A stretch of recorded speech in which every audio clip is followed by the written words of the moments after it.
오늘을 읽는 책, 문학평론가인 국민대학교 국문학과 정선태 교수와 함께합니다. 오늘을 읽는 책 순서입니다. 국민대학교 한국어문학부 국어국문전공 정선태 교수님, 안녕하세요. 네, 안녕하세요. 교수님 반갑습니다. 네, 처음 뵙겠습니다. 네, 처음 뵙겠습니다. 저는 목소리로 매일매일 뵈었는데 이렇게 직접 말씀을 나누는 건 처음인데 정말 반갑습니다. 진짜 반가우신가요? 정말 반갑습니다. 우리 김 PD 없을 때 그냥 우리가 장악해 버리죠. 그럴까요? 영원히 휴가 보내라고 하죠. 교수님, 오늘은 어떤 책 준비하셨나요? 네, 오늘은 강준만 교수가 쓴 한국 현대사 산책 골랐습니다.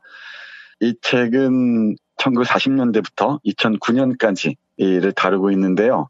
자그만치 20권이 넘습니다. 그 중에서도 오늘은 1980년대 편을 여러분과 함께 하고자 합니다. 제목이 한국 현대사 산책인데 산책이 만만치가 않습니다. 20권이 넘다 보니까 분량도 만만치가 않고요. 그리고 현대사이다 보니까 또 여러 가지 이견이 있을 수 있는 부분, 논쟁적인 부분도 많습니다. 네. 그래도 이 여름 휴가를 보내는 여러 방법 중에 하나가 이런 20권이 넘는 한국 현대사를 한번 산책해 보는 게 어떨까 싶어서 골랐습니다. 네. 그런데 이 책을 고른 이유는 무엇보다 쿠데타와 언론 때문입니다. 1980년대를 시작한 게 바로 서울의 봄이 끝나고 광주 학살로 이어지고 신군부가 권력을 장악하는 과정으로 이어지지 않습니까? 네네. 네, 그 과정을 한번 보기 위해서입니다. 신군부, 그러니까 전두환을 중심으로 한 신군부가 권력을 장악하는 과정에서 언론이 어떤 역할을 했는지, 그 당시 언론 지형도가 지금까지 어떻게 이어지고 있는지 잠깐 살펴보고자 합니다. 80년대 편이 총 4권으로 이루어져 있는데요. 이 책을 펼치면은 서문, 머릿말격에 이렇게 적혀 있습니다. 개혁 민주정권은 반드시 실패하게 돼 있다라고 얘기하면서 가장 큰 실패의 원인이 되는 게 바로 언론이라는 겁니다. 잠깐 보겠습니다. 이제 정부를 장악한 권력은 군사독재 파시즘 권력이 아니다. 여론에 의해 생사와 강약이 결정되는 그런 권력이다. 그런데 그 여론이라는 걸 누가 장악하고 있는가? 군사독재 파시즘을 옹호하던 언론이다. 물론 모든 언론이 다 그런 건 아니다. 또 과거엔 힘의 논리에 따라 그랬을 망정 그간 변화된 점도 있다. 그러나 그와 동시에 일개 신문이 정부를 장악한 권력에 도전할 수 있을 만큼 언론 환경이 자유로워진 것도 사실이다. 게다가 새로운 권력은 어느 날 갑자기 하늘에서 뚝 떨어진 건 아니므로 한국 사회가 전반적으로 안고 있는 문제점들을 그대로 안고 있다. 이는 언론의 비판 기능을 수행하기 위한 정당한 먹잇감에 틀림없다라고 얘기를 합니다. 네. 조선일보를 대표 선수로 한 이른바 권력에 길들여진 언론. 이때 권력이란 박정희 정권으로 이어지는 권력을 얘기합니다만은 일개 언론사가 권력을 좌지우지할 수 있다는 거고요. 노무현 정권이 결정적으로 실패하게 된 이유 중에 하나가 바로 이런 언론 환경 때문이라는 겁니다. 네. 조선일보가 대표적이었죠. 노무현 전 대통령과 조선일보가 얼마나 싸웠는지는 강준만의 다른 책에서 볼 수 있습니다만은 이 조선일보가 악착같이 개혁민주정권을 헐뜯고 몰락시키려고 몸부림쳤다는 것은 다 아는 바와 같습니다. 바로 그 태생적인 출발점이 이 신군부와 조선일보 유착관계에 있다고 볼 수 있을 것 같습니다.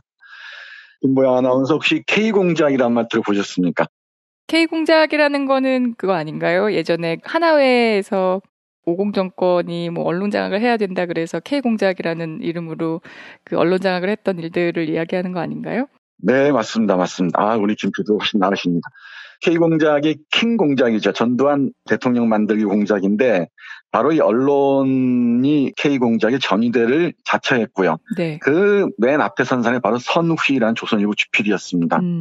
이 선우희라는 사람에 주목할 필요가 있는데 선우희는 50년대를 대표한 소설가였습니다. 네. 불꽃이라는 걸작이 있죠. 근데 이 사람을 중심으로 해서 K공작, 전두환 대통령 만들기에 앞장섭니다.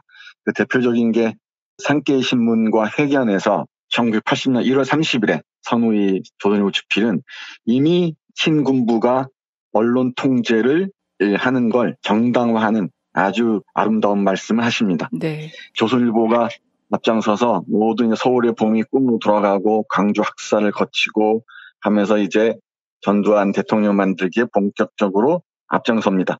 1980년대 편의 일권의 핵심은 뭐니 해도 언론 장악과 광주 학살입니다. 이 광주 학살을 숨기기 위해서, 여론을 조작하기 위해서 신문을 장악해야 한다는 건 뭐 두말할 필요가 없었겠죠.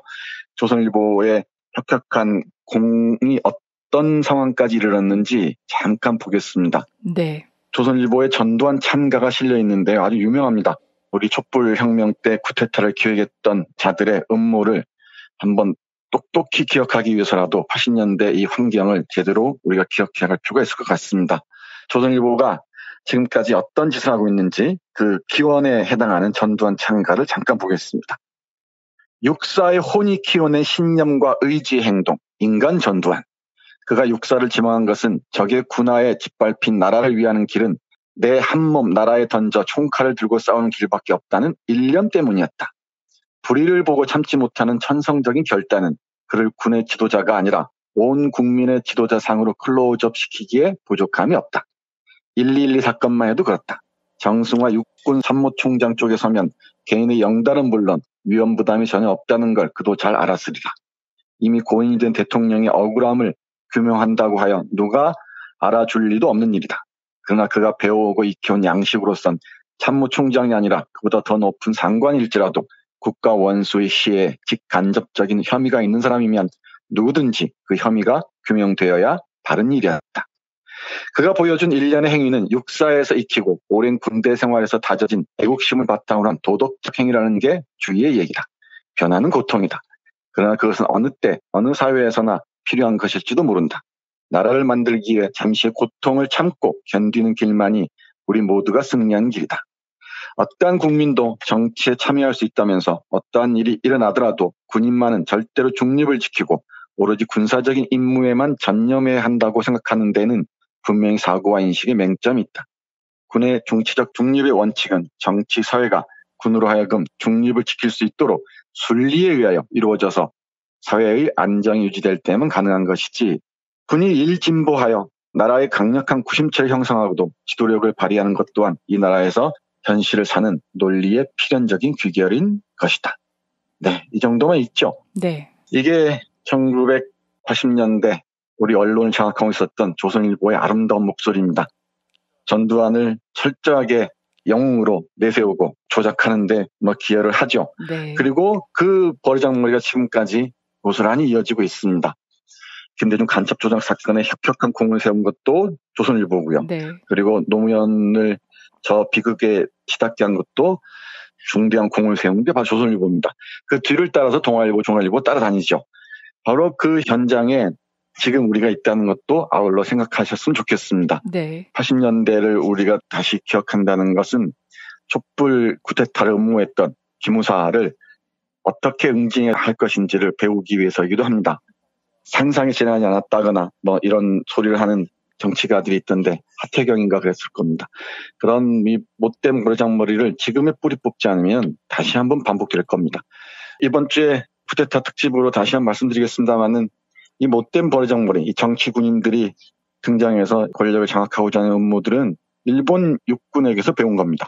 그 과정들이 어떠한지 이번 주에 여러분과 함께 살펴보겠습니다. 그에 앞서서 오늘 80년대 전두환의 쿠데타와 조선일보의 관계 말씀드렸습니다. 그러니까 지금 이 강중만 교수의 한국 현대사 산책 총 20권짜리 책인데 그 중에서도 특히 이제 80년대에 대해서 다룬 부분을 오늘 소개해 주신 것이죠? 네, 맞습니다. 네네. 내일 또 좋은 책 가지고 또 만나 뵙겠습니다. 오늘 고맙습니다. 네, 고맙습니다.